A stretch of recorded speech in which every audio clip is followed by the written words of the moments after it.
February 2018. February 1st, 2018. My ill mind thinks there's people following me. Likely G, though I thought it was R for a while, but they tried to blackmail me and were rebuffed. Too many real-life experiences muddy the perspective pool. I'll never be free of that delusional belief. How do you medicate a belief?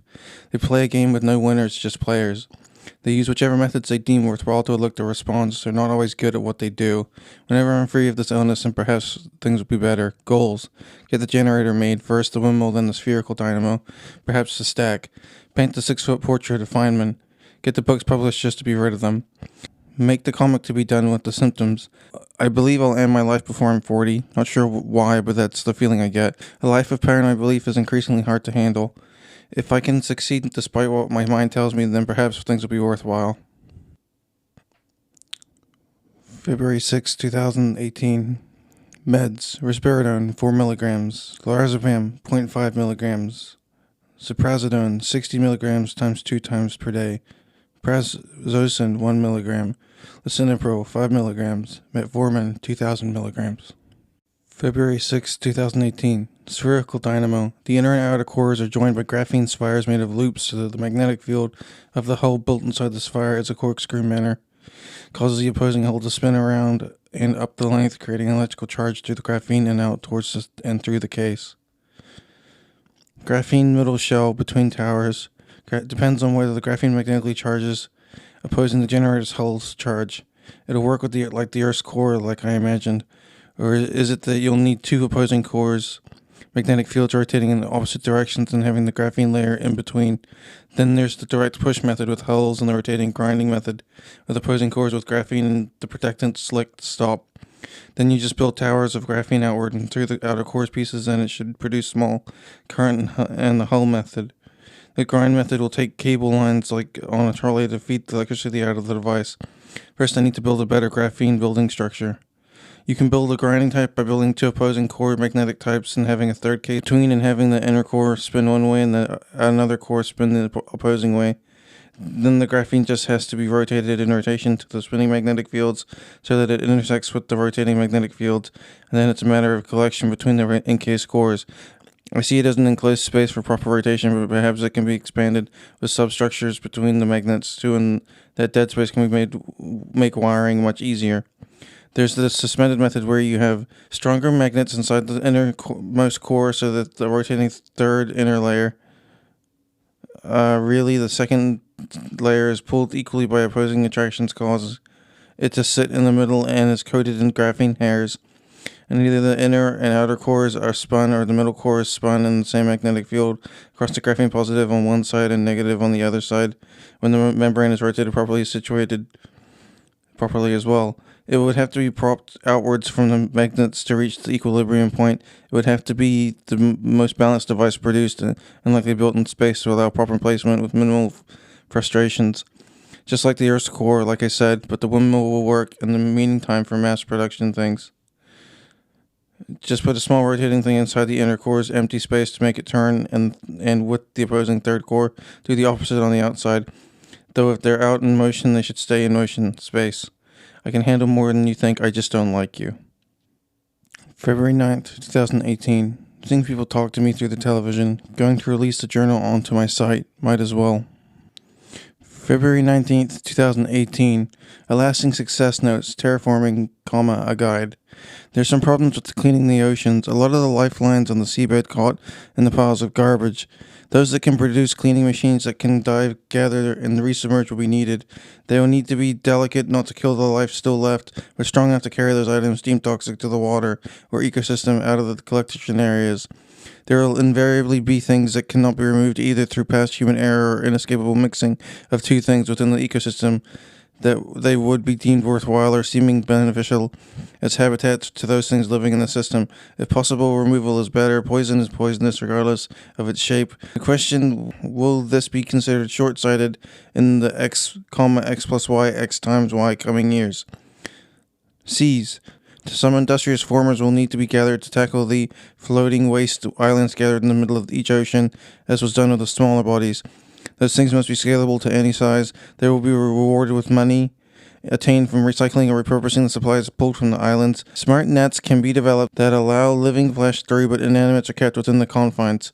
Power the nets either through kinetic energy, wave generators, and the like, or produce them to open and close against the heartbeat.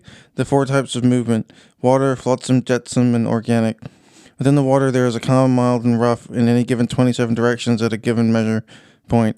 They dictate where and how the layers of garbage move, with which there are many types.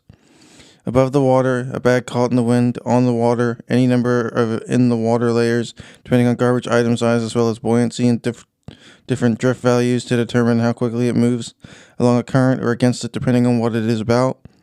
Things to consider about choke points on land that reach the waterways to the sea. Seasonal testing will need to be done to determine the highest and lowest points in the flow, along with daily measurements just for usefulness sake. February 21st, 2018. Rotating magnetic forces are additive, so you take all the points of connection at a given position, starting position, and they will vary in intensity due to differing spaces between the core's pieces, but they will vary in a limited way. There will be sets and ranges at each end number of connections. N+1 is more intense as N+1 increases its build to the maximum number, which is next to the minimum intensity at a different angle of force. Either the outer core has to be able to force the motion at speed desired so it can build up to it, or the initial impact force to start it has to be great enough to get it up to speed, and the outer core only has to be enough to keep it spinning at speed given known quantities of weight of inner core plus drag around the inner core, both of which can be mapped with a computer or figured out by hand. Hi everybody, so I've made a new store called animalquest.shop, and I made my first shirt, Barkland Reading, at the Amberstone's house, and I would ask that you go and buy those there.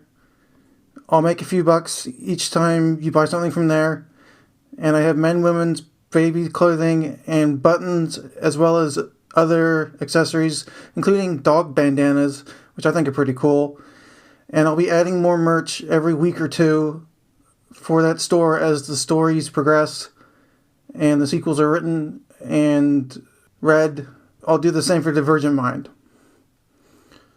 The link again is animalquest.shop. The link for Divergent Mind will be divergentmind.shop as well. Thank you so much. Jay.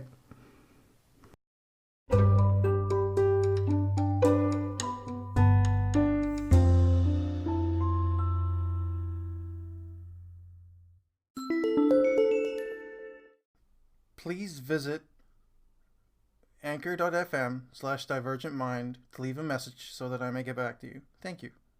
Have a nice day.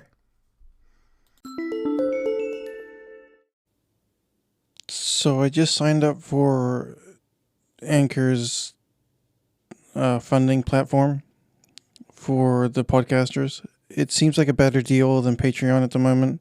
So I would ask that you click the button that says donate and maybe donate $1 or $5 or $10 a month to us so that we can keep going. And I can produce almost daily or daily podcasts or more in the way that I've been going. And I'll produce book after book after book after book, and then I'll read through them. And I'll keep doing that until I can't see an end to it. It's so much fun. It really is. So please go to anchor.fm/divergentmind and click the donate button, and that'll help me out a whole bunch. Thank you so much. Jay.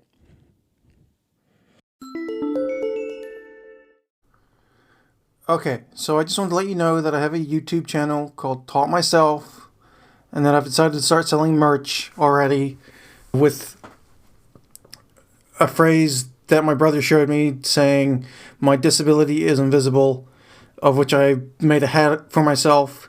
So I decided to make hats, shirts, hoodies, for both men and women on Spreadshirt.com. All you have to do is search for "My disability is invisible." It's in green, and that's mine. You'll know it's me because when you click the sale icon, the same little Divergent Mind icon comes up, and I hope you'll support me. I make about $5 per shirt or per sale. Everything else goes to Spreadshirt. But that's okay because it's still a better deal than a lot of other places. And I really hope you'll support me. Come check me out on the YouTube. Teach me how to do that properly so I can have a community there too. And I await your response. Have a lovely day. Jay.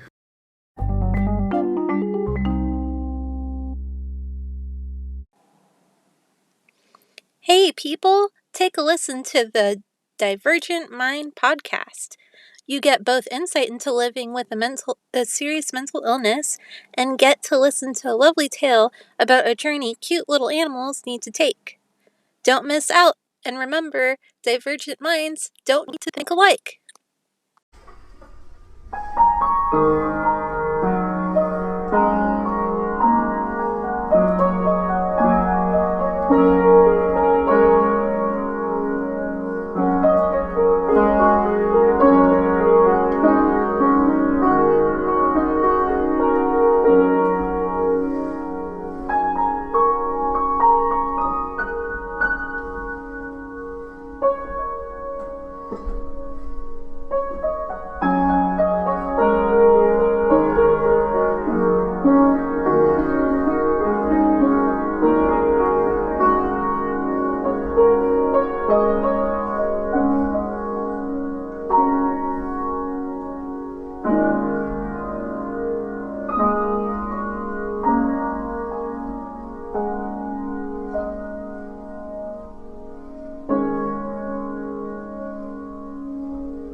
Please go to ratethispodcast.com/divergentmind and tell me what you think.